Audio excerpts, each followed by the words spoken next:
இன்னைக்கு அத்தியாயம் 7 பதம் 8 பார்க்க போறோம். ரசோஹம் रसोऽहं रसोऽहं ரசோஹம் रसोऽहं रसोऽहं ரசோஹம் रसोऽहम् रसोऽहम् அப்சு கௌந்தேய अप्सु अप्सु कौन्तेय कौन्तेय அப்சு கௌந்தேய अप्सु अप्सु कौन्तेय कौन्तेय அப்சு கௌந்தேய अप्सु कौन्तेय अप्सु कौन्तेय ரசோஹம் அப்சு கௌந்தேய रसोऽहम् अप्सु रसोऽहम् अप्सु कौन्तेय कौन्तेय ரசோஹம் அப்சு கௌந்தேய रसोऽहम् अप्सु रसोऽहम् कौन्तेय अप्सु कौन्तेय பிரபாஸ்மி प्रभास्मि प्रभास्मि பிரபாஸ்மி प्रभास्मि प्रभास्मि शशि सूर्ययोः शशि शशि सूर्ययोः सूर्ययो शशि सूर्ययोः शशि शशि सूर्ययोः सूर्ययोः शशि सूर्ययोः शशि शशि सूर्ययोः सूर्ययोः प्रभास्मि शशि सूर्ययोः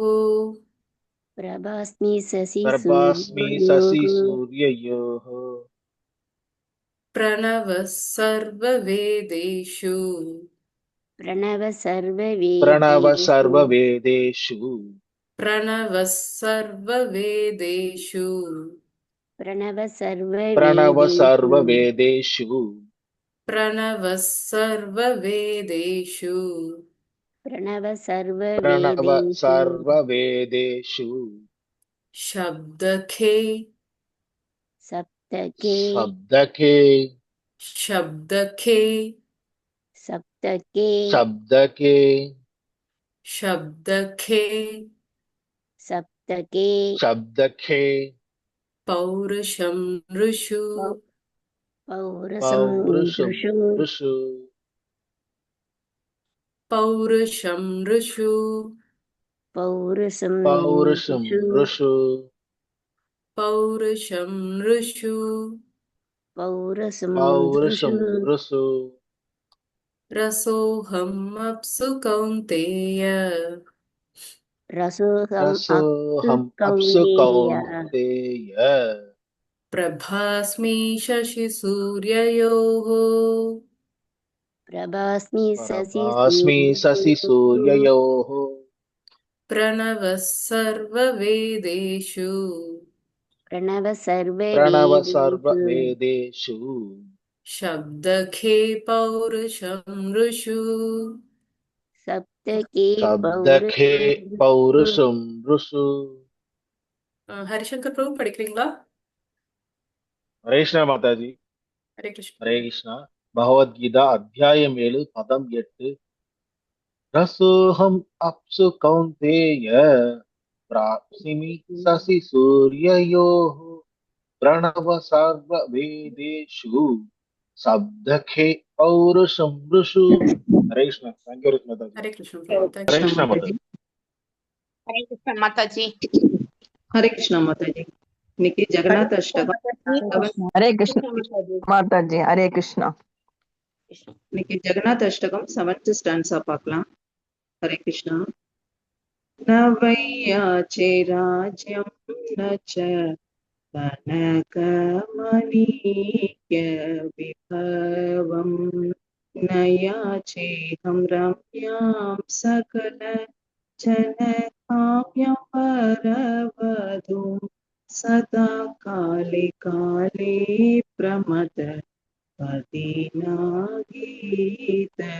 चरितुम् जगन्नाथ स्वामी नयन पतकामि भवतु मे। हरे कृष्णा माताजी। यार रिपीट பண்ற माताजी? हरे சத்யராகவன் कृष्णा। மாதாஜி ரிப்பீட் பண்றீங்களா? சத்யராகவன். சொல்றேன். சாரி. हरे हरे कृष्णा। कृष्ण। ரிப்பீட் பண்ணலாமா மாதாஜி? சொல்லுங்க பாடி கொடுங்க. न वै याचे राज्यं न च कनकमणिक्य विभवम् न वै याचे राज्यं न च कनकमाणिक्य विभवम् न याचेऽहं रम्यां सकल जनकाम्यं वरवधूम् न याचेऽहं रम्ययां सकलजनकाम्यां वरवधूम् सदा काले काले प्रमद अदीनागीत चरितो सदा काले काले प्रमद पदिनाकीतचरितो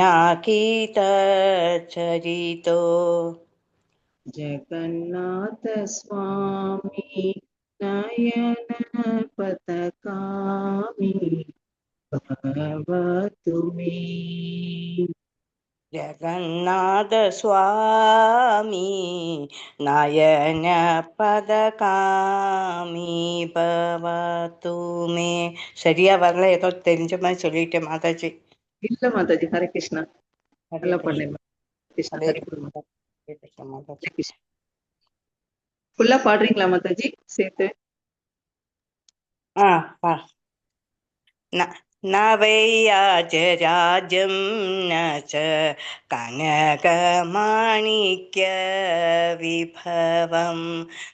न याचेऽहं रम्ययां सकलजनकाम्यां वरवधूं सदा काले काले प्रमथ पदिनाकीतचरितो जगन्नाथ स्वामी नयन पदकामी भवतु मे. ஹரி हरे போல் Krishna. Mataji. Krishna, thank you Mataji. Hare Krishna Prabhu. Hare thank you Mataji. Hare Krishna Mataji. Thank you Mataji. Geeta Mataji, Sathyaraghavan Mataji, thank you Mataji. Thank you, இன்னைக்கு Thank you so Hare much. Krishna Mataji. Hare Krishna Mataji. நமக்கு இன்னைக்கு ஸ்ரீகலா மாதாஜி கிளாஸ் எடுக்கிறாங்க. ஹரே கிருஷ்ண மாதாஜி.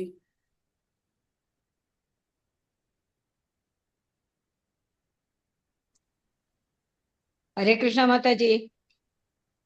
जी. பக்தி மொழிபெயர்ப்பு படிக்கிறோமா? माताजी ஹரே கிருஷ்ணா हरे மாதாஜி. कृष्णा கிருஷ்ணா माता जी, மாதாஜி, हरे தண்டாத் कृष्णा, மாதாஜி. माताजी हरे எல்லாருக்கும் कृष्णा ஹரே माता जी.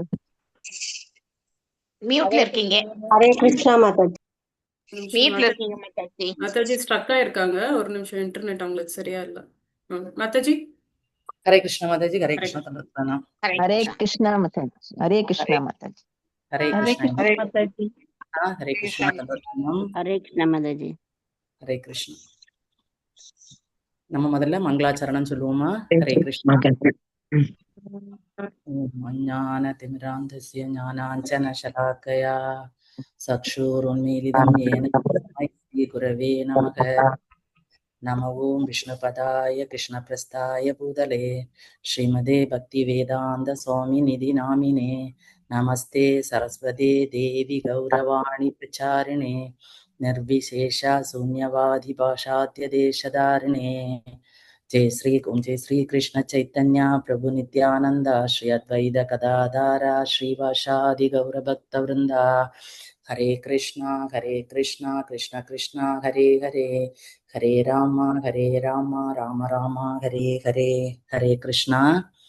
இன்னைக்கு நம்ம படிக்க போற ஸ்லோகம் வந்து 7th சாப்டர்ல 8வது ஸ்லோகம்.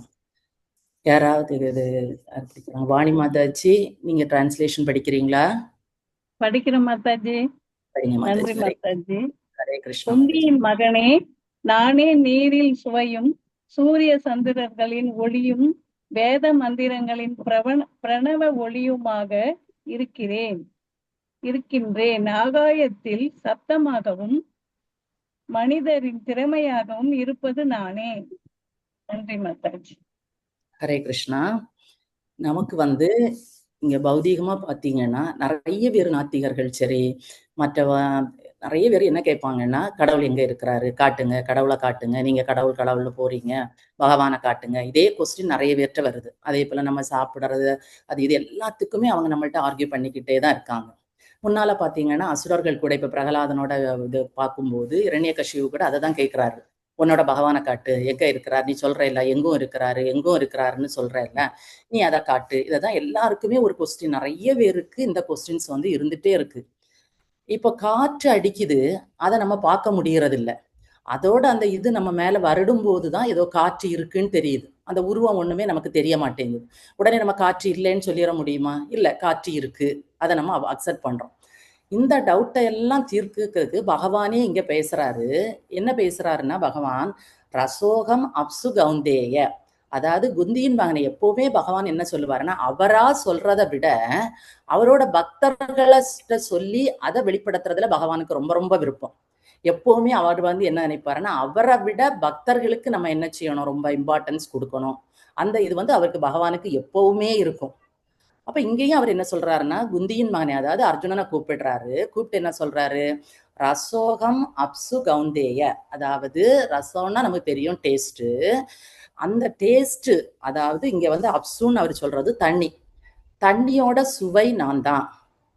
இப்படி நிறைய அவர் எக்ஸ்பிளனேஷன் கொடுக்குறாரு. சூரிய சந்திரோட ஒளி நான் தான், எல்லாமே அவர் கொடுக்குறாரு. இதை நம்ம ரெண்டாவது பார்ப்போம். இப்ப நமக்கு கேட்கிற கொஸ்டின், கடவுள் எங்க இருக்கிறான்னு கேட்கும்போது நமக்கு அவங்கள்ட்ட காட்ட முடியாது. ஏன் காட்ட முடியாதுன்னா, நம்ம எல்லாருமே இந்த பௌதீக உலகில குறையுடைய புலன்களா தான் இருக்கும். புலன்கள், நம்மகிட்ட இருக்க புலன்கள் எல்லாமே குறையுடையதா இருக்கு. அதாவது நம்ம எதை கண்ணால பாக்குறது கூட சில நேரம் கரெக்டா இல்லை, காதால கேட்கறது கூட கரெக்டா இல்லை. சில டைம் இல்லை, எப்பவுமே நம்ம அப்படிதான் கேட்கிறோம். யாராவது ஏதாவது பேசிட்டு தான் நம்ம என்ன நினைப்போம், நம்மளதான் பேசுறாங்க போல அப்படின்னு நினைச்சுக்குவோம். ஆனா அவங்க பேசுறது வேறையா இருக்கும். அப்ப நம்மகிட்ட இருக்கிறது அவ்வளவுமே குறையுடைய புலன்கள். இதை வச்சு நம்ம பௌதீகமா உள்ள எல்லாத்தையும் நம்ம பார்த்துக்கலாம், புரிஞ்சுக்கலாம். ஆனா ஆன்மீகமான எதையுமே நம்மளால புரிஞ்சுக்க முடியாது இந்த புலன்களை வச்சு. இது வந்து எப்படி இருக்குன்னா, இப்போ ஒரு 3D அல்லது 4D ஃபிலிம் போவோம்னு வச்சுப்போம். அங்க போய் நாங்க வந்து நம்ம கண்ணால பார்க்கணும்னு நினைச்சா அதை பார்க்க முடியுது அந்த அளவுக்கு தெரியல. அவன் ஒரு கண்ணாடி தருவான் நமக்கு. அந்த சினிமாவுக்கு போன உடனே அவன் ஒரு கண்ணாடியை தருவான். அந்த கண்ணாடி போட்ட உடனே அந்த பிலிமை நம்ம சூப்பரா பார்க்க முடியுது, அதை ரசிக்க முடியுது. அதே போல இங்கேயும் நம்மளோட புலன்களால பார்க்க முடியாது.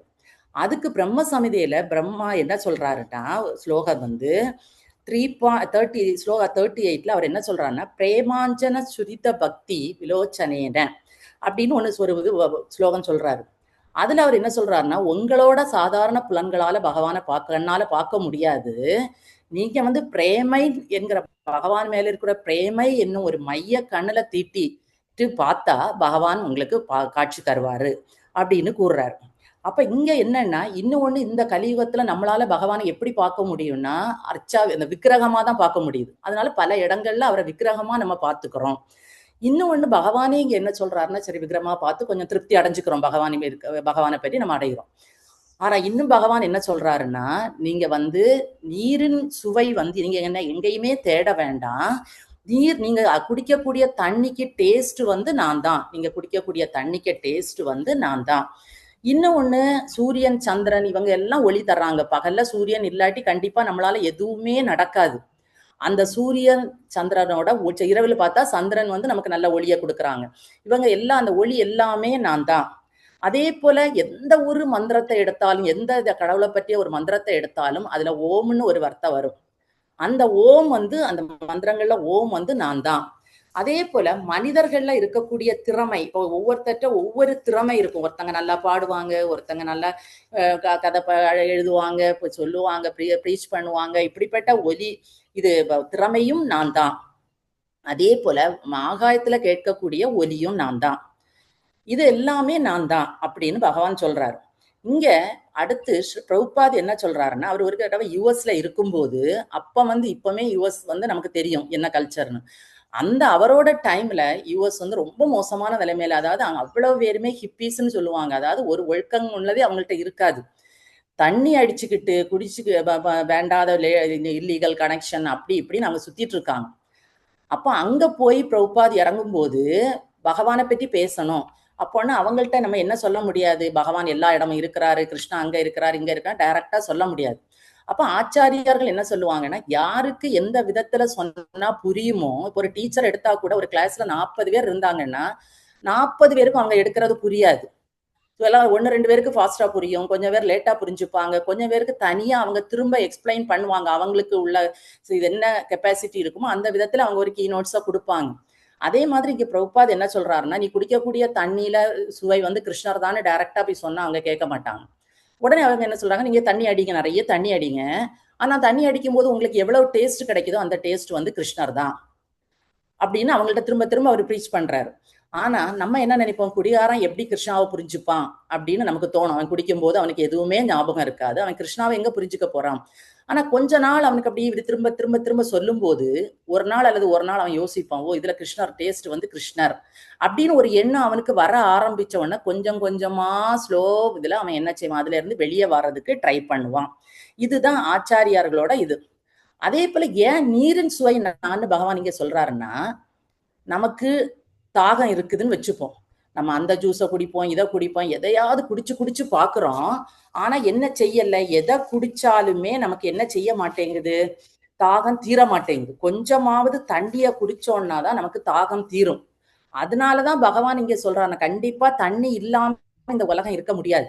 அதனால எல்லா இடத்துலயும் நான் இருக்கிறேன்னு உள்ளதை காட்டுறதுக்கு பகவான் என்ன சொல்றாருன்னா, நீரின் சுவை வந்து நான் தான்.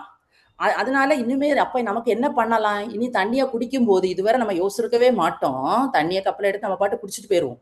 இனிமேல் என்ன யோசிக்கலாம், தண்ணி எடுத்து குடிக்கும் போது ஓ இதுல இந்த டேஸ்ட் வந்து பகவான் தான் இங்க இருக்கிறாரு அப்படின்னு நம்ம யோசிக்கலாம். அந்த அதே இது அருவவாதி என்ன யோசிப்பான், அவனுக்கு வந்து அவன் என்ன நினைச்சிட்டு இருக்கான், பகவானுக்கு உருவம் இல்லைங்கிறதுல அவன் ஸ்ட்ராங்கா இருக்கான். அவனும் என்ன நினைக்கிறான்னா, தண்ணிக்கோட அது தண்ணீர் டேஸ்ட் வந்து எல்லாருக்குமே தேவைப்படும்.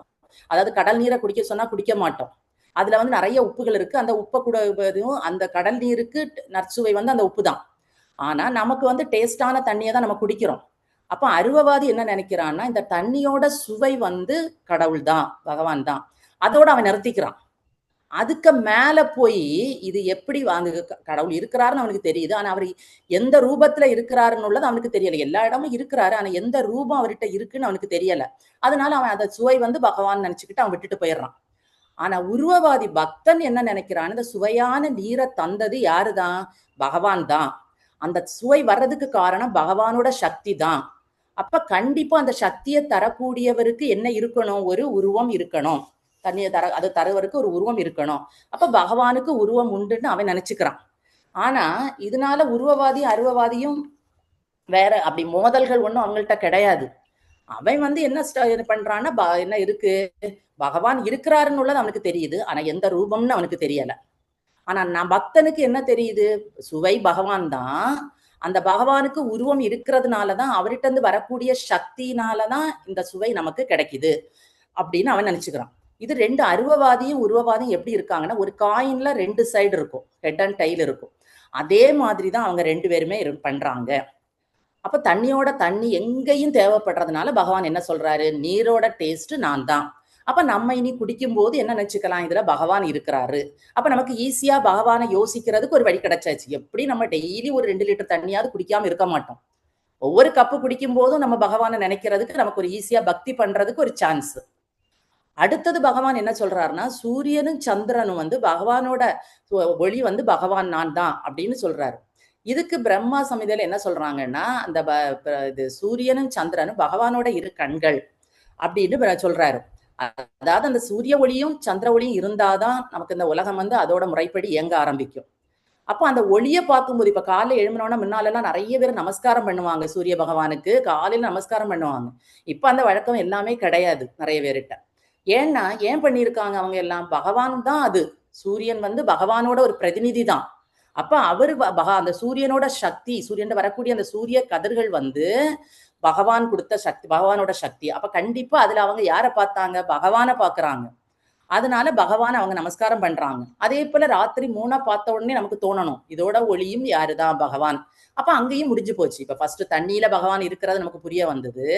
அடுத்து இப்ப சூரியனை பகல் ஃபுல்லா பார்ப்போம், பார்க்கும்போது நம்ம என்ன செய்யலாம், அதுலயும் பகவான் இருக்கிறாரு. சூரியன் மறைஞ்சு சந்திரன் வந்த உடனே அங்கேயும் பகவான் இருக்கிறாரு, பகவான் நமக்கு சொல்றாரு. அடுத்தது நிறைய மந்திரங்கள் இருக்கும், நிறைய தேவர்களை வழிபடுவாங்க, நிறைய பண்ணுவாங்க, எல்லா மந்திரத்திலையும் ஓம்னு வராமலே இருக்காது. பகவான் என்ன சொல்றாருன்னா, அந்த ஓம்ங்கிற மந்திரம் வந்து நான் தான். அதை வந்து எல்லாருமே, அதாவது எந்த தேவர்களை வழிபட்டாலும் சரி, எதை பண்ணினாலும் எல்லாருமே அந்த ஓம்னு உள்ள நம்ம மந்திரத்தை சொல்றாங்க. பக்தர்கள் தெரிஞ்சு சொல்றாங்க, தெரியாதவங்க இன்டைரக்டா பகவானை பண்றாங்க. ஏன்னா அந்த மந்திரம் தொடங்குறது வந்து பகவான் தான். அப்போ அவங்க வந்து ஓம்னு சொன்னாலே, அது தெரிஞ்சு சொன்னாலும் சரி, தெரியாம சொன்னாலும் ஓம் வந்து யாருதான்? பகவான் தான். அப்ப அதுலயும் நமக்கு என்ன கிடையாது? கஷ்டம் கிடையாது. அடுத்து என்ன சொல்றாருன்னா, மனிதர்களில் திறமையானவர், மனிதர்களுக்கு இருக்கக்கூடிய திறமையும் நான் தான். அதாவது சிலவங்க நல்லா பாடுறாங்க, சிலவங்க இது பண்ணாங்க, நமக்கு சிலவங்க வந்து நல்ல மார்க் எடுத்துட்டு வருவாங்க, உடனே நமக்கு பொறாம வரும். இங்க பாரு நீ இருக்கிறியே, அந்த பையன் அவ்வளவு மார்க், அதுக்கு தப்பு. நமக்கு நம்ம என்ன நினைக்கணும், அந்த பையனுக்கு பகவானோட ஒரு இது கிடைச்சிருக்கு, பகவான் தான் அந்த திறமையை அவனுக்கு கொடுத்திருக்கிறாரு அப்படின்னு நினைக்கும் போது நமக்கு அந்த பொறாமை வந்து போயிரும். யோசிக்கவே மாட்டோம். இப்போ ஒருத்தன் நல்ல பெரிய வீடு வச்சிருக்கான் அப்படின்னா நம்ம உடனே என்ன நினைப்போம், அவனோட உழைப்பு, அவன் நல்லா உழைக்கிறான் பாரு, அதுக்குள்ள சக்தி அவன்கிட்ட இருக்கு பாரு, ஹெல்த் இருக்கு பாரு, அவன் நல்லா சாப்பிடுறான் அப்படி. அப்ப அந்த உழைக்கக்கூடிய சக்தி, திறமை அவன்கிட்ட இருக்குன்னா அதை யாரு தான் கொடுக்குறாங்க? பகவான் தான் கொடுக்குறாரு. அப்ப நம்ம அவன்கிட்ட பொறாமப்படக்கூடாது. அதாவது பகவான் கொடுக்குறாரு.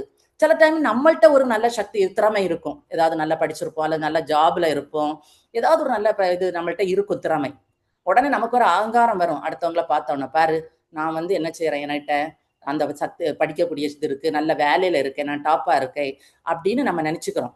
ஆனா அதை நம்ம என்ன நினைச்சுக்கணும்னா, பகவானோட என்னது சக்தி தான் இது, பகவான் தான் இதை தந்திருக்கிறாரு. அப்ப பகவான் திறமை வந்து பகவான் தான்.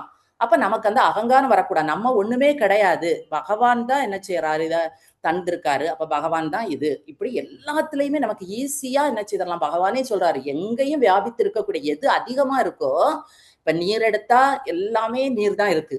அதே போல அடுத்தது சூரிய சந்திரன் எடுக்கும்போது அவங்கவும் ஃபுல் அண்ட் ஃபுல் அவங்கள நம்ம பார்க்க தான் முடியுது.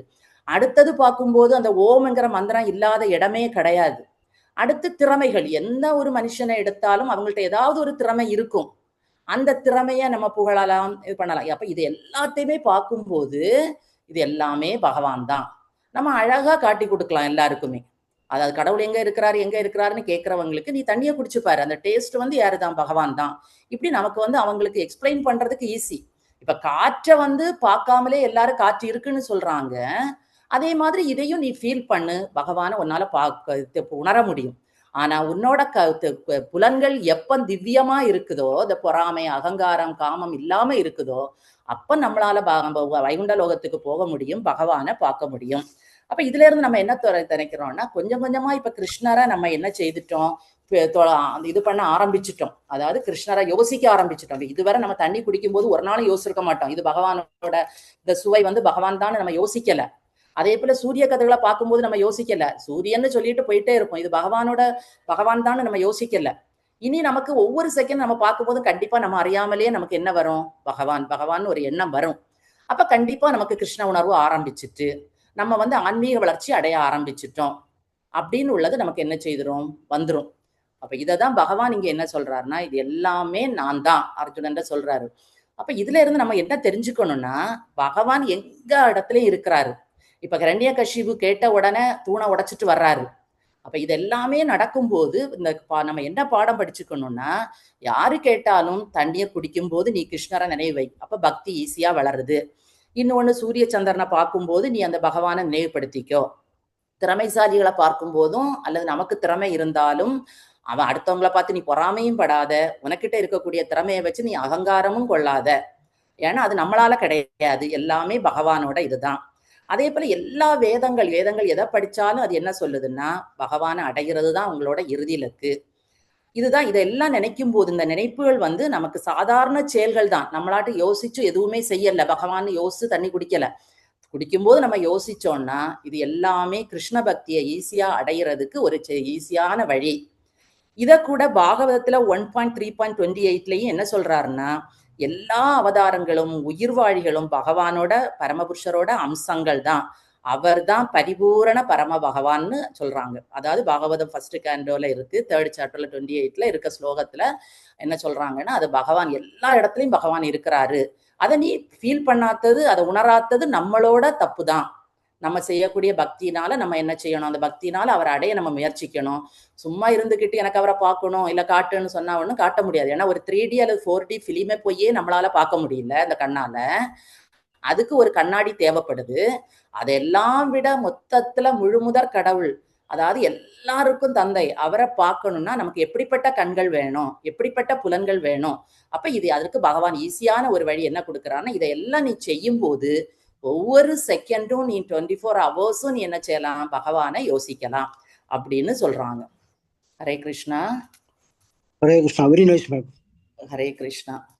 அடுத்தது நம்ம பாகவதம் படிக்கலாம். பாகவதத்துல 2 கேண்டோல, அதாவது கிருஷ்ணா இதுல பண்ணுவோம். ஃபர்ஸ்ட் நான் அதுல வந்து இன்னைக்கு என்ன படிக்க போறோம்னா, கிருஷ்ணர் வந்து பக்தர்களை எப்படி என்ன செய்யறாரு, திருப்தி செய்யறாரு, அவர் எப்ப நடந்த இன்சிடென்ட வச்சும் அவர் எப்படி திருப்திப்படுத்துறாருன்னு உள்ளதை நம்ம படிக்க போறோம். அதாவது நாராயணம் நமஸ்கிருத்ய நரம் சைவ நரோத்தமம் தேவீம் சரஸ்வதீம் வியாசம் ததோ ஜெயம் உதரேத் நஷ்டப்ராயேஷு அவத்ரேஷு நித்யம் பாகவத சேவையா பகவதீர் உத்தம ஸ்லோகே பக்திர் பவதி நைஷ்டிஹி மூகம் கரோதி வாச்சாலம் பங்கும் லங்கயதே க்ரீம் யத் கிருபாதின தமகம் வந்தே ஸ்ரீ குருதின தாரிணம் ஸ்ரீ பரமானந்த மாதவம் ஸ்ரீ சைத்தன்ய ஈஸ்வரம். இங்க என்ன சொல்றாங்கன்னா, கிருஷ்ணர் வந்து பக்தர்களை எப்பவுமே கிருஷ்ணர் என்ன சொல்லுவாருன்னா, எனக்கு பக்தர்கள் வந்து ரொம்ப பிரியமானவங்கன்னு அவர் எப்பவுமே சொல்ல நம்ம பகவத்கீதையிலே படிச்சிருக்கோம். ஆனா இங்க வந்து அது தனியா படிக்கிறோம். கிருஷ்ணர் வந்து பக்தர்களை எப்படி திருப்தி பண்றாரு, அதாவது யாரை அனுப்புனாரு விருந்தாவனத்துக்கு, யாரை அனுப்பி இருக்கிறாரு, உத்தவரை அனுப்புனாரு. ஏன்னா அவர் வந்து மதுரால இருந்ததுனால அங்க உள்ள கோபியர்கள் அம்மா அப்பா எல்லாரையும் சமாதானப்படுத்துறதுக்கு வேண்டி கிருஷ்ணா வந்து உத்தவரை எங்க அனுப்புனாரு, விருந்தாவன் போய் அனுப்புனாரு. அவரு பிருந்தாவனம் போயிட்டு திரும்பி வர்றாரு. அங்க உள்ள எல்லாரையும் சமாதானப்படுத்தி எல்லாம் பேசி முடிச்சிட்டு அவரு திரும்பி வர்றாரு. வந்து அங்க நடந்த எல்லாத்தையுமே கிருஷ்ணர்கிட்ட எடுத்து சொல்றாரு. கிருஷ்ணரும் பலராமனும் இருக்கிறாங்க, அவங்கள்ட்ட இந்த செய்திகளை எல்லாம் சொல்லிக்கிட்டு அதுக்கு கொஞ்சம் நாட்கள் எடுக்குது. அவங்க அவர் எல்லாமே சொல்றாரு, பல நாட்களா சொல்லிட்டு இருக்காரு. அடுத்து என்ன செய்யறாருன்னா, உத்தவர் வந்து பகவானுக்கு பலராமரும் இருக்கும்போது அவங்களுக்கு அவங்க சொன்ன அவங்களுக்கு எப்படி நான் ஆறுதல் சொன்னேன், அவங்களுக்கு என்னெல்லாம் அட்வைஸ் பண்ணினேன் எல்லாமே சொல்லும் போது அதை எல்லாமே கிருஷ்ணர் கேட்டு அவருக்கு திருப்தி அடைகிறாரு. அதாவது உத்தவர் அவங்களெல்லாம் சமாதானப்படுத்திட்டு வந்திருக்கிறாரு என்கிறது கிருஷ்ணருக்கு திருப்தியை கொடுக்குது. இப்போ அடுத்து அவர் பக்தர்கள், அவரோட பக்தர்கள் யாரெல்லாம் அந்த வழியில வராங்க நம்ம படிச்சோம். மதுராவுக்குள்ள அவர் வரும்போது நிறைய பேரை பாக்குறாங்க. அதுல குப்சான்னு ஒரு பொண்ணு, அதாவது ஒரு கூனியா ஒரு பொண்ணு வந்தாங்க. அந்த ஸ்டோரி நீங்க படிச்சீங்க. அந்த குப்சா என்ன கொண்டு வந்தாங்கன்னா, கம்சனுக்கு வந்து சந்தனம் கொண்டு வந்தாங்க. அப்ப பகவானும் பலராமரும் கேட்கறாங்க, நீ என்ன கொண்டு போற அப்படின்னு. அவங்க வந்து ஒரு கூனியான பொண்ணு கொண்டு போற அப்படின்னு அவங்க கேட்கிறாரு. உடனே அவங்க என்ன சொல்றாங்கன்னா, எங்களோட அரசனுக்கு நான் டெய்லி சந்தனம் அரைச்சு கொண்டு வர்றதுதான் என்னோட வேலை அப்படின்னு. உடனே பகவான் என்ன கேட்டாரு, நீ வந்து எனக்கு தான்னு கேட்ட உடனே அவங்களும் சந்தோஷமா என்ன செய்தாங்க, பகவானுக்கும் பலராமுக்கும் எல்லாமே பண்ணி கொடுத்தாங்க. கொடுத்த உடனே அவர் பகவான் என்ன செய்தாரு, அவளோட அந்த கூனியா இருந்த கூட அந்த முதுகுல லைட்டா டச் பண்ண உடனே அவங்க நல்ல ஒரு அழகிய பொண்ணா மாறிட்டாங்க. இது நம்ம படிச்சோம். அந்த இடத்துல அந்த பக்தர், அதாவது குப்சா வந்து பக்தி பண்றாங்க. அந்த பக்தர் அவங்க என்ன கேட்கிறாங்கன்னா பகவான்கிட்ட, அவங்களுக்கு தெரிஞ்சது, அவங்க ஒரு சமூக பெண், அவங்களுக்கு என்ன இப்ப நமக்கு வந்து ஒரு வீட்டுக்கு நம்ம யாராவது வராங்க, விருந்து வராங்கன்னா நமக்கு என்ன எப்படி அவங்கள உபசரிக்க தெரியுமோ அப்படிதான் நம்ம உபசரிப்போம்.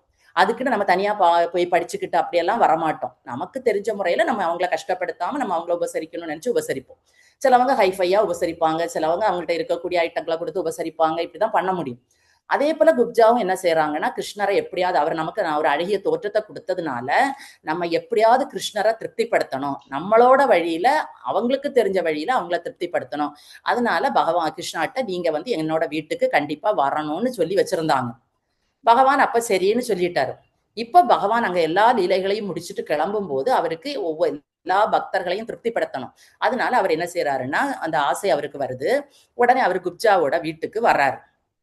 இங்க வந்து குப்சா என்ன நினைக்கிறான்னா, தன்னோட புலன்களால கிருஷ்ணரை திருப்திப்படுத்தணும் அப்படின்னு நினைக்கிறான்.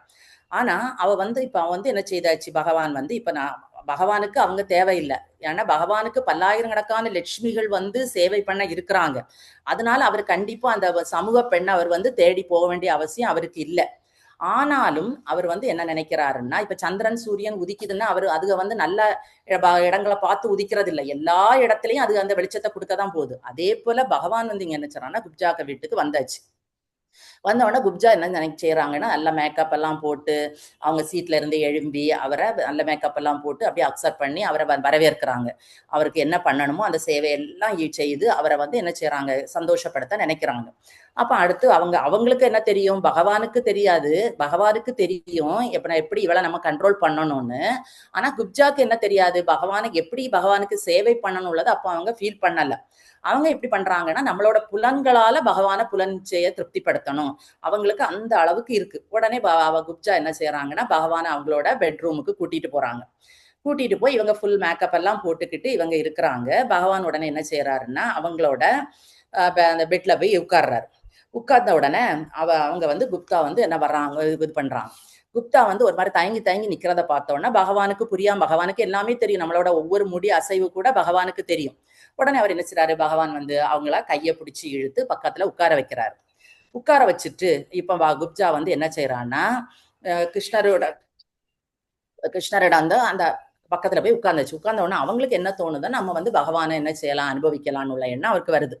உடனே பகவான் வந்து என்ன செய்யறாருன்னா அவரோட காலை எடுத்து அவங்க காலை வந்து என்ன செய்யறாரு, அவங்க கழுவி அந்த தண்ணியை வந்து அவங்க குடிக்கிறாங்க. குடிச்ச உடனே அவங்களுக்கு கொஞ்சம் அவங்க காம இச்சைகள் குறையுது. திரும்ப பகவானோட காலை எடுத்து அவங்க மார்புல வைக்கிறாங்க. மார்புல வச்சோன்னா கம்ப்ளீட்டா அவங்க என்ன செய்தாச்சு, அந்த அந்த அடுத்த பூக்களால எல்லாருமே பகவானை இது பண்ணிக்கிட்டு அவங்க பூக்களை ஸ்மெல் பண்றதுனாலையும் அவரோட பாதங்களை இது பண்ணினதுனாலையும் அவரோட பாதங்களை மார்புல வச்சதுனாலையும் அவங்களோட ஆசைகள் எல்லாமே அங்க நிறைஞ்சிட்டு. அது எல்லாமே பகவானோட செயல். ஏன்னா பகவானுக்கு யாருமே தேவை கிடையாது. அவங்களுக்கு பகவானை வந்து யாராலையுமே நம்ம பக்தர்கள் மட்டும்தான் திருப்திப்படுத்த முடியுமே தவிர மற்ற எந்த எண்ணங்களாலையும் பகவானை நம்ம திருப்திப்படுத்தவே முடியாது. அப்ப இங்க குப்ஜாவோட எண்ணம் இதோட முடிஞ்சிட்டு. அப்ப குப்ஜா இப்ப என்ன ஆயாச்சுன்னா ஒரு நல்ல பக்தை ஆயாச்சு. ஏன்னா அவங்களோட மற்ற காம இச்சைகள் எல்லாமே பகவானோட இதனால தீர்ந்தாச்சு. அவங்களுக்கு இப்ப வேற எந்த எண்ணமுமே கிடையாது. அப்ப இதுல இருந்து என்ன தெரியுதுன்னா, எப்ப நம்ம ஜட கர்மங்கள்ல இருந்து வெளியே வர்றோமோ அந்த கர்மங்கள்ல இருந்து வெளியே வரும்போதுதான் நம்ம பகவானை திருப்திப்படுத்த முடியும், பகவத் தொண்டுல ஈடுபட முடியும், அல்லாம முடியாது. இப்ப அவங்க வந்து வேற ஒண்ணுமே பண்ணல. கிருஷ்ணருக்கு கொஞ்சம் போல சந்தனத்தை மட்டும்தான் கொடுத்தாங்க. கொடுத்ததுனால இங்க அவங்க பகவான் என்ன செய்யறாருன்னா அவங்கள தேடி வர்றாரு. தேடி வந்து அவங்களோட ஆசைகள், அவங்களுக்கு இருந்த ஆசைகள் வந்து மோசமான ஆசைகள். அதனால அதையெல்லாம் அழிச்சு, அதுக்குதான் நம்ம படிச்சோம், வேண்டாத இதெல்லாம் அழிப்பாரு அப்படின்னு ஹரின்னு படிச்சிருக்கோம். அதையெல்லாம் அழிச்சு அவங்கள இப்ப என்ன செய்தாச்சு, ஒரு பக்தர் ஆக்கியாச்சு. அப்ப உண்மையிலே நமக்கு என்ன தெரியணும்னா, ஒரு தொழில் நம்ம என்ன செய்யறோமோ அதை பகவானுக்கு வேண்டி செய்யும் போது பகவான் அதை நமக்கு திரும்ப நமக்கு அவரால் என்ன செய்ய முடியுமோ அதை நமக்கு என்ன தேவையோ அதை நமக்கு செய்து தருவாரு. அடுத்து அவங்க என்ன கேட்கறாங்கன்னா, குப்ஜா பகவான்கிட்ட கேட்கறாங்க, நீங்க வந்து இப்ப நான் வந்து நல்ல ஒரு பக்தை ஆயிட்டேன், நீங்க சில நாட்கள் எங்க வீட்டுல தங்கணும், சில நாளா தங்காட்டி என்னால என்ன செய்ய முடியாது, உங்களை பிரிய முடியாது அப்படின்னு ஒரு வேண்டுகோள் விடுறாங்க. ஆனா பகவான் வந்து நல்ல சக்தி வாய்ந்தவர்.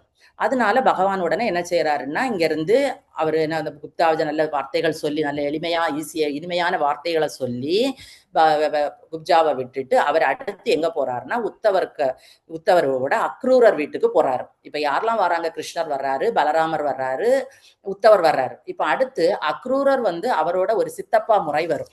உடனே இவர் அடுத்தது எல்லாரையும் அவருக்கு பார்க்கணும் இன்னைக்கு. அதாவது ஃபர்ஸ்ட் குப்ஜா என்கிற பக்தியை பார்த்து அவங்கள திருப்திப்படுத்தியாச்சு, அவங்களோட வழியில போய் அவங்கள திருப்திப்படுத்தினாரு. அடுத்து யாரை பார்க்க வர்றாருன்னா அக்ரூரரை பார்க்க வர்றாரு.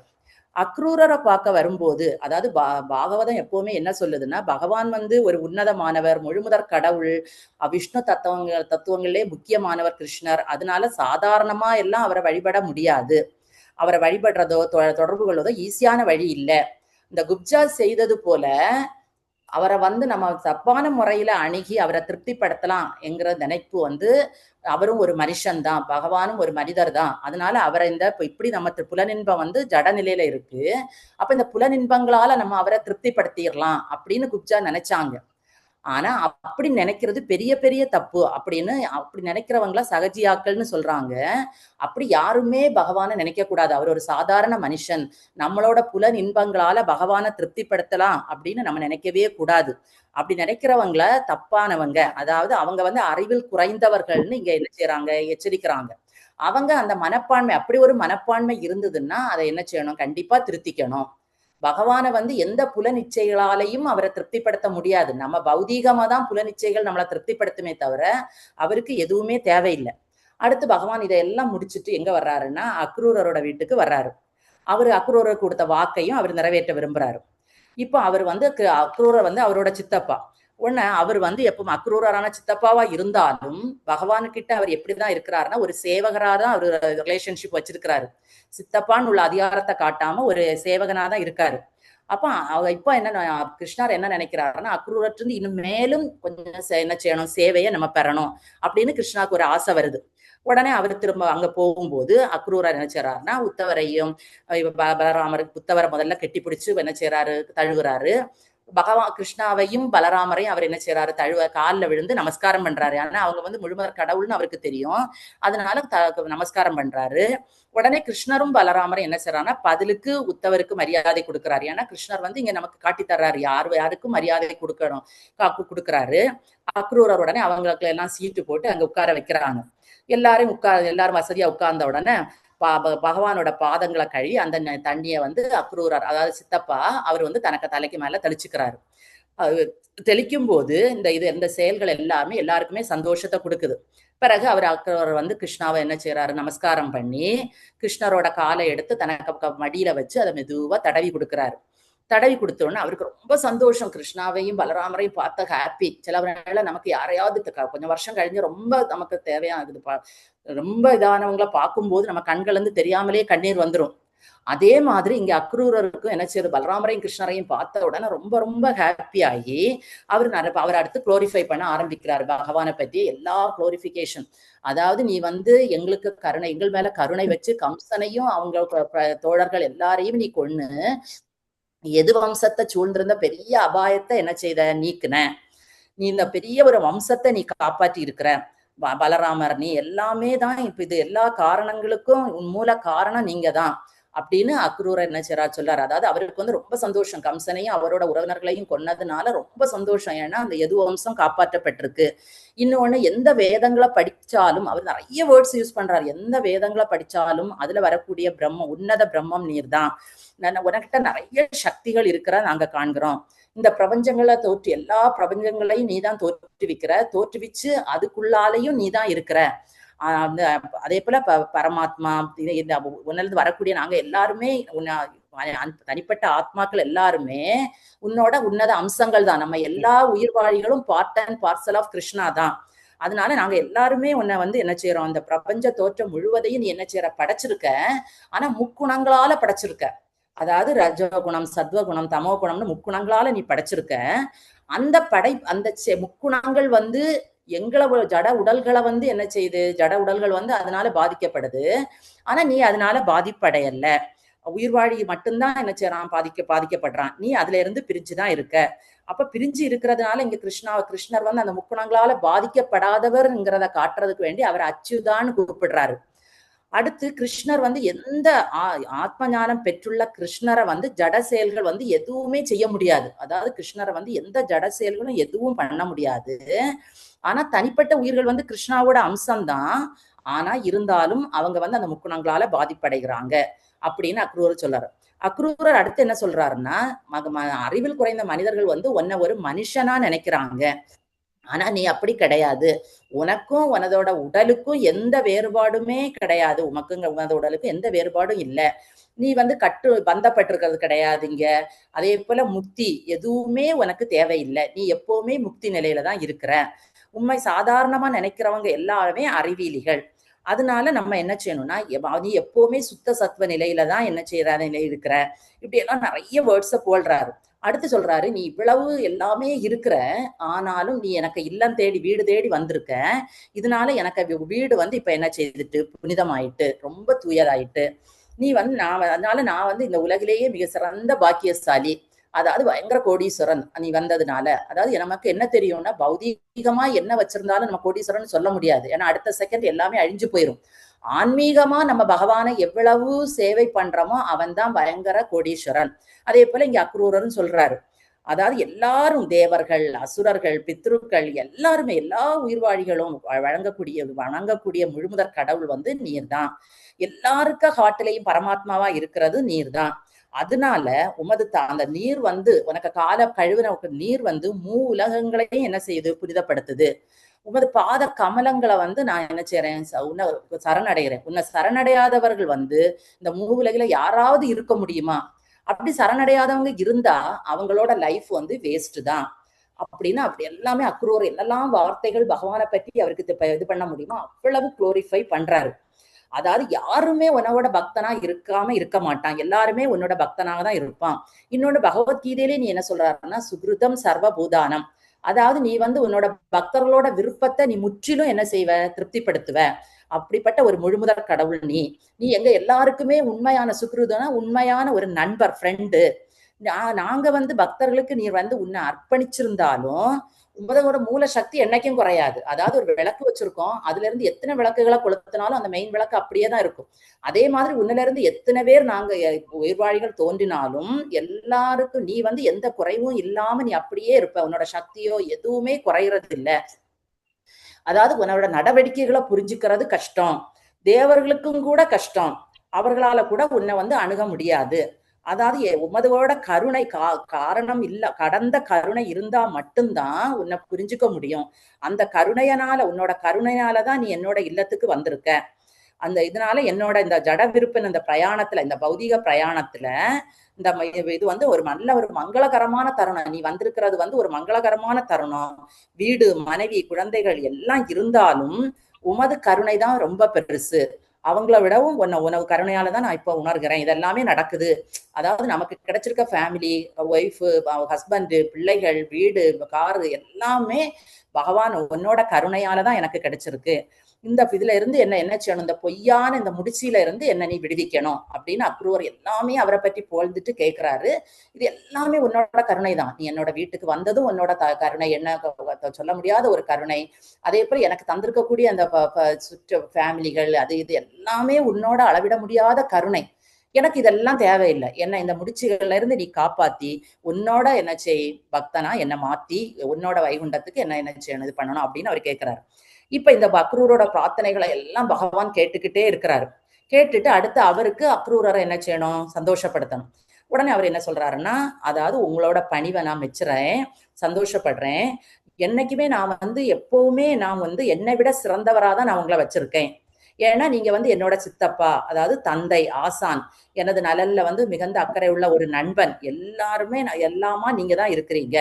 அதனால நீங்க வந்து என்னோட வணக்கத்துக்குரிய பகவான் வந்து அந்த பக்தரை அவர் திரும்ப குளோரிஃபை பண்றாரு. வணக்கத்துக்குரியவர் நீர் தான்.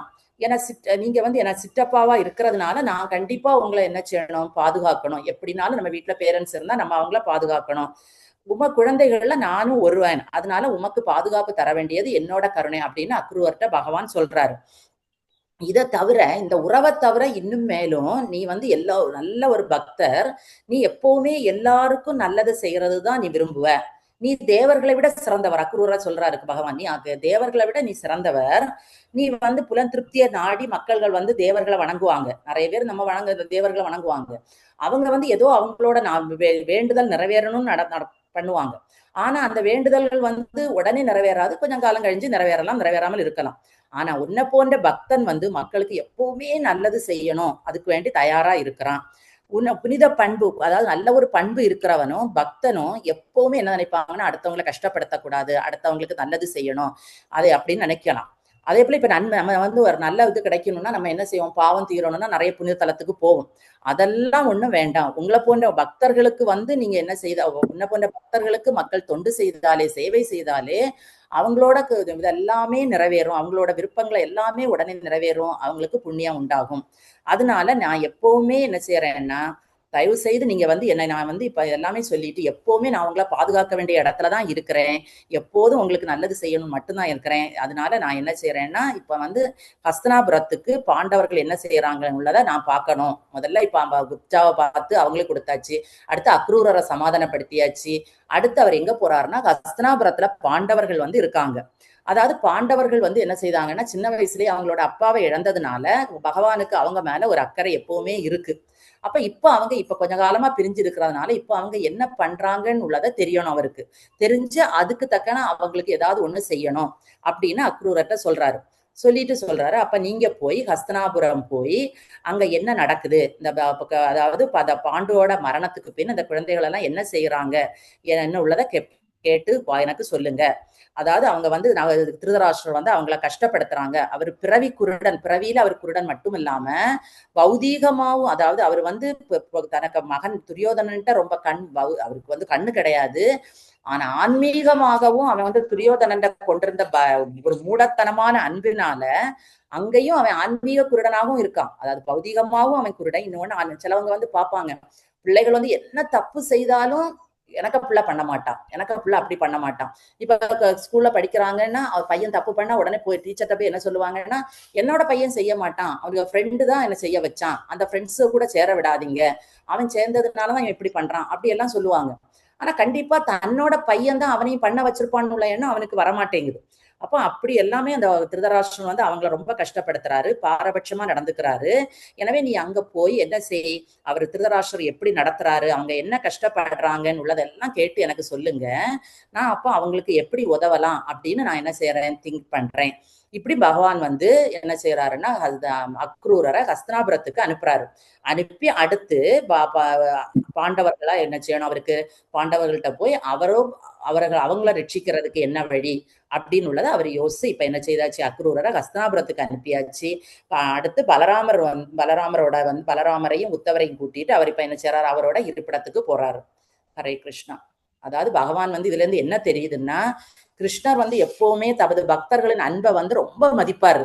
பக்தர்களோட அன்பு அது யாரு என்ன சின்ன ஒரு அன்பு இது கொடுத்தாலும் மதிப்பாரு.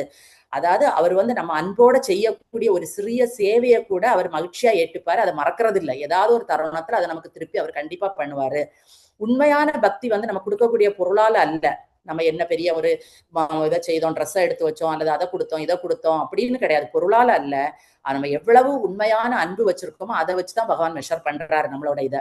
இன்னொன்னு பகவான் கிருஷ்ணருக்கு என்ன பிடிக்கும்னா, அவருக்கு செய்யறதை விட அவரோட பக்தர்களுக்கு செய்யணும். இப்ப அக்ரூரரை அவர் அவ்வளவு பிரைஸ் பண்ணும்போது அதான் சொல்றாரு, பக்தர்களுக்கு என்ன செய்யணும், சேவை செய்யறதுக்கு தான் அவருக்கு பிடிக்கும். பக்தர்களுக்கு சேவை செய்யும் போது அவர் அந்த சேவையை அவரே அக்செப்ட் பண்ணிக்கிறாரு. ஆனா கிருஷ்ணர் வந்து ஒரு காலமும் பக்தர்களை வந்து கைவிடவே மாட்டார். நமக்கு தோணும் இப்ப நம்மளை கஷ்டப்படுத்துறாருன்னு தோணும். அந்த நம்ம இப்ப கேட்கறத அவர் தந்தாருன்னா அது ஒரு பெரிய கஷ்டத்தை நமக்கு உண்டாக்கும். அதனால அவர் யோசிச்சு நம்ம பக்தன் வந்து கஷ்டப்படக்கூடாது, அவன் வந்து அழியக்கூடாதுங்கிறதுக்காக மெதுவா தருவாரு. அப்படி தர்றது வந்து நமக்கு ரொம்ப நல்லதா இருக்கும். யாரு கிருஷ்ணரை ரொம்ப சந்தோஷப்படுத்தணும்னு நம்ம விரும்புறோமோ நம்ம செய்ய வேண்டியது, நம்ம வந்து நம்மளோட இருக்கக்கூடிய பக்தர்களை அன்போடையும் மரியாதையோடையும் அவங்களை நடத்தணும், எப்பவுமே அவங்கள்ட்ட எளிமையா இருக்கணும். அப்படி இருக்கும்போது அந்த சேவை வந்து கிருஷ்ணரோட இதயத்தை என்ன செய்யும், மகிழ்விக்கும். இதுக்கு பகவத்கீதையில கூட 4.11 நம்ம படிச்சாச்சு. பகவான் என்ன சொல்லியிருக்காருன்னா, எவர் ஒருவன் என்னிடம் எந்த மனப்பான்மையோட சரணடைகிறாங்களோ அவர்களுக்கு அதே விதத்துல நான் என்ன செய்வேன், பதிலளிப்பேன். அதாவது நீங்க எந்த விதத்துல என்ன அணுகுறீங்களோ, அகங்காரத்தோட அணுகுனா அகங்காரத்தோட அவரும் பதில் தருவாரு. நம்ம எளிமையா மரியாதையா தாழ்வு மனப்பான்மையோ அவருக்கு சேவை பண்ணணும்னா அவரும் நமக்கு அந்த அளவுக்கு திருப்பி தருவாரு. என்னைக்குமே அவர் பக்தர்களை கைவிட மாட்டாரு. ஹரே கிருஷ்ணா. கிருஷ்ணா ஹரே கிருஷ்ணா. யாருக்காவது ஏதாவது டவுட் இருக்கான்னு கேளுங்க. பிரபு. ஹரே கிருஷ்ணா.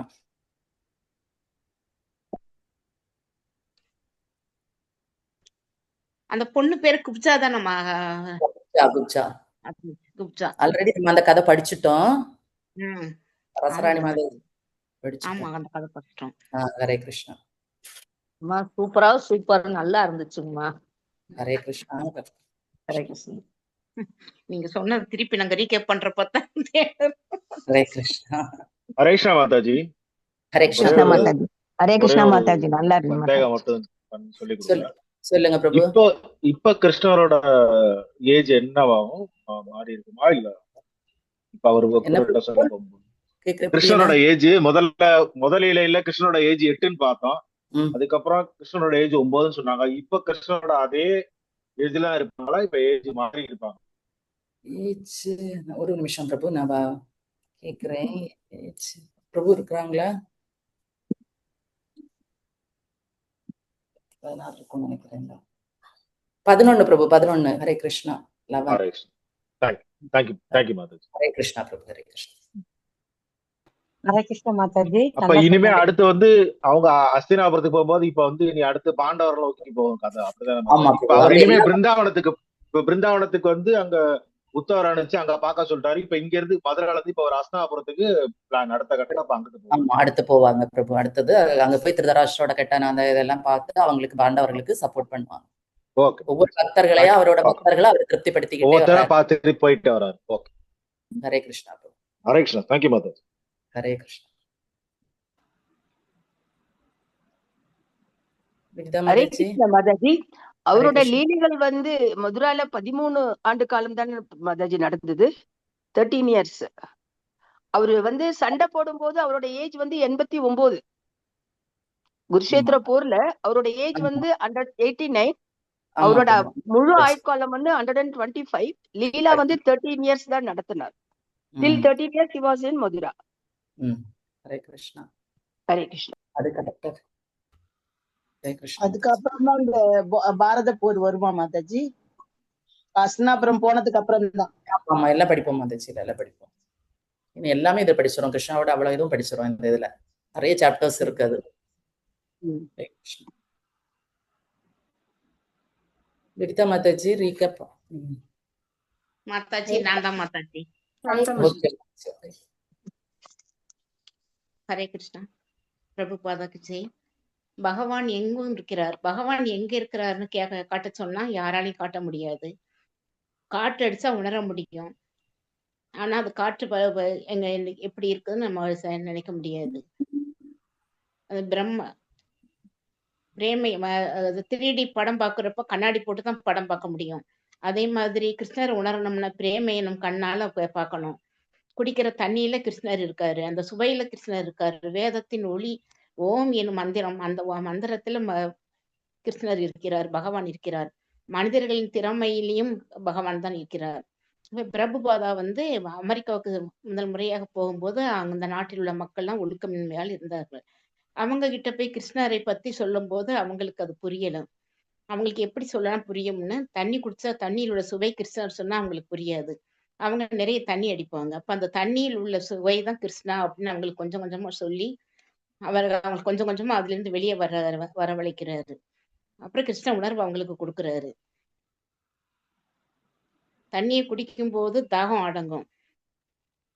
ஆனா தண்ணியின் சுவை வந்து கடவுள் தான். அருவவாதி கடவுள் இருக்கிறாருன்னு சொல்லிட்டு பேசாம விட்டுருவான். உருவவாதி கடவுளை பத்தி உணர்ந்தவன்.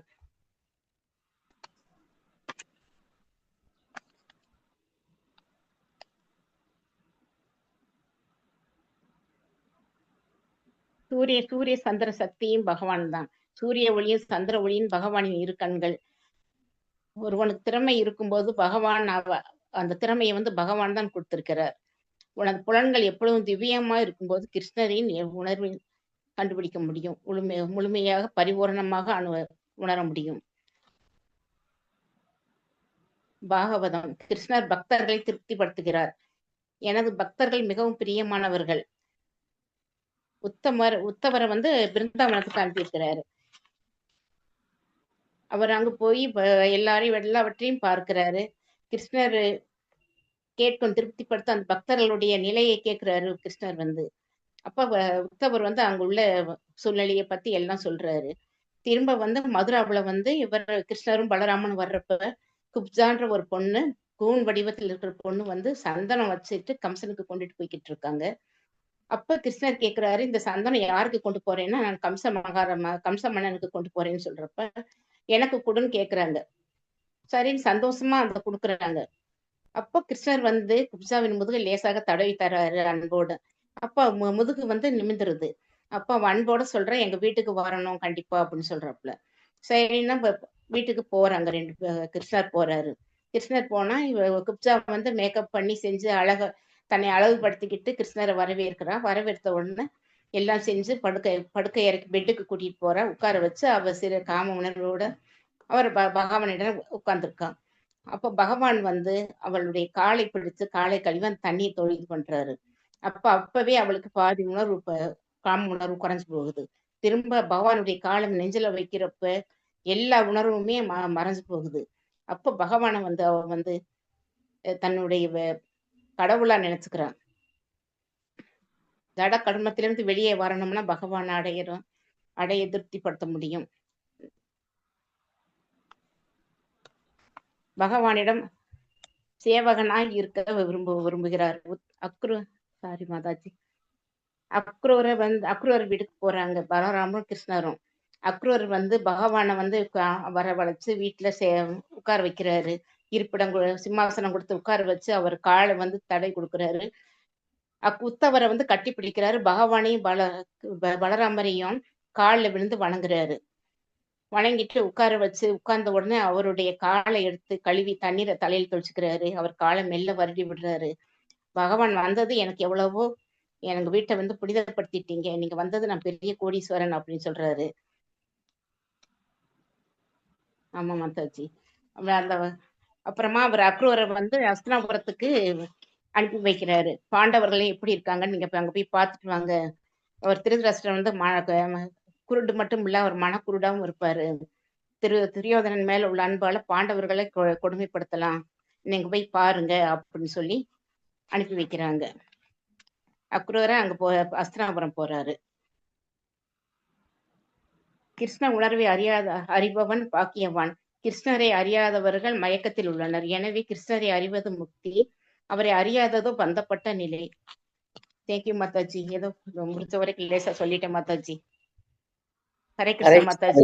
பண்ணுவீங்க மாதாஜி. ஹரே கிருஷ்ணா. நல்லா பண்ணுவீங்க. ஒரு நாள் திணறுது மாதாஜி. நல்லா இருக்கு, நல்லா இருக்கு. ஹரே கிருஷ்ணா.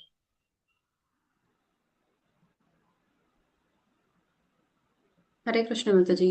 ஹரே தேங்க்யூ கிருஷ்ணா. சாந்தா. தேங்க்யூ ஸ்ரீகலா மாதாஜி. மாதாஜி நம்ம வாஞ்சகல்ப சொல்லிடுவோமா? ஓகே ஹரே மாதாஜி. கிருஷ்ணா மாதாஜி. ஹரே கிருஷ்ணா. வாஞ்சகல்பதருभ्यश्च कृपा सिन्धुभ्यैव च पतितानां पावनेभ्यो वैष्णवेभ्यो नमो नमः. अनंत कोटि वैष्णव वृंद की जय। श्रील प्रभुपाद की जय। गुरु महाराज की जय। निताई गौर प्रेमानंद। हरि हरि बोल। ஹரே கிருஷ்ணா.